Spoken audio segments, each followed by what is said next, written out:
Stanley Tucci's Inside Man, one of his best TV shows, has managed to go undetected.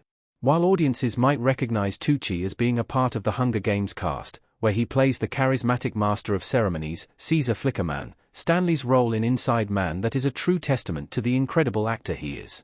Stanley Tucci's acting career began in 1982. From playing Sean, Tess's, Cher, longtime best friend in Burlesque, to taking on the role of a supportive father, Dill, in Easy A, Tucci has appeared in great movies and TV shows throughout his career.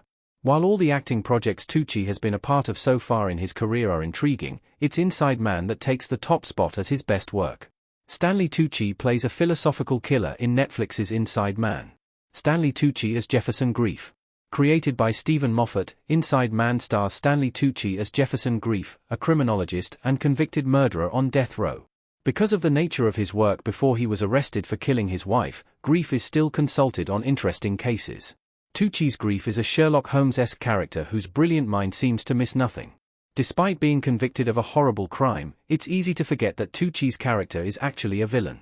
This, in part, is due to his philosophical viewpoints on good and evil, and his determination to only work on cases that have moral worth, which shows that he is an incredibly wise man whose decisions have led him to see a different side of himself.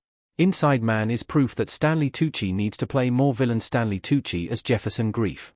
16 years before he took on the role of Jefferson Grief, Stanley Tucci was brilliant as the antagonist, George Harvey, in The Lovely Bones.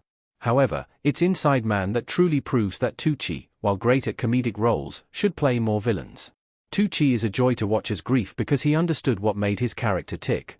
Grief is a multi-layered protagonist who is assured of who he is because he committed one of the worst crimes against another person. Instead of letting that derail him, he accepts the disturbing parts of himself with a calmness that could at times be chilling, particularly because of how detached he could be when talking about his brutally murdered wife. Why Inside Man is so underrated. David Tennant as Harry in Inside Man.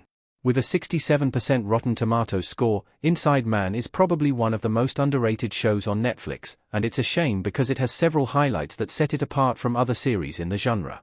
There's no doubt that if the series had a higher rating on Rotten Tomatoes, then it would have gotten the recognition it rightfully deserves. Inside Man is a nuanced and sometimes unnerving series that dissects morals and what people are capable of when they find themselves in a corner. The thriller truly delves into the human psyche and asks the question of what one would do when a bad day leads to an even worse decision.